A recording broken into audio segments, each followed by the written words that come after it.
So my name is Roberto Gallardo. I am the director of the Purdue Center for Regional Development, an associate professor in the Department of Agricultural Economics at Purdue University.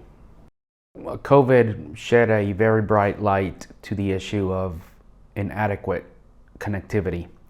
The issue is twofold. One is access. There are many areas of the country that just simply do not have access to the internet at home. And the issue may be not necessarily that it's not available, it's that it's not affordable. So you may have state-of-the-art high internet available to your home, but if it's $80, $100, $120 a month, then we're back to square zero. You're just not connected. Or adopting, which is really what we want, is do homes subscribe and use the internet? The announcement Monday is regarding a federal program called BEAD, and each state got its allocation based on its high-cost areas, unserved and underserved areas. More than $550 million have been invested in broadband. That's state and private monies, but 550. Monday's announcement, the federal side only, is 870 million. So you can see it's way more than the state and the private piece of this over the past 4 years.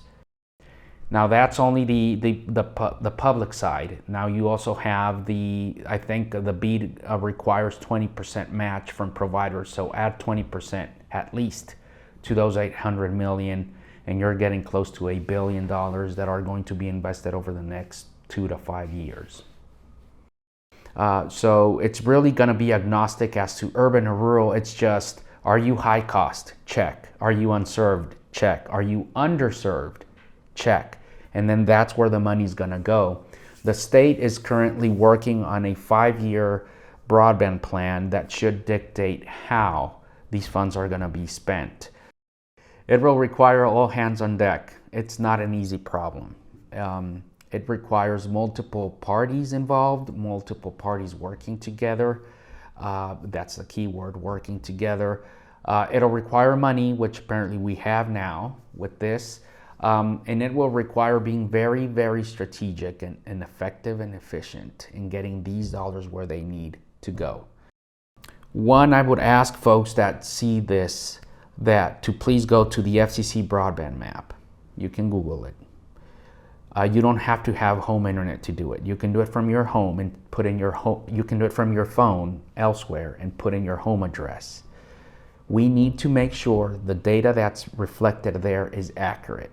Okay, that's super important. I cannot emphasize that enough, because that data is going to dictate where the money can go. So you've got to check 2 things on that map. The first one is my address correct? We've seen cases where the house is actually on the other side of the road of where it was reported. So make sure you file, it's called a challenge. And you can say, no, actually my home is on this other side. That's important because it does make a difference. Oh, we're running the line over here, but your house happens to be over here, then we've got to go under or whatever. So make sure your home address is accurate. It's in the spot where it needs to be. And second, providers have shared with the FCC at that address, at your address, we offer the following internet services, right? We offer, I don't know, a plan A, plan B, plan C. You need to go in there and make sure that whatever's being offered at your address is actually there.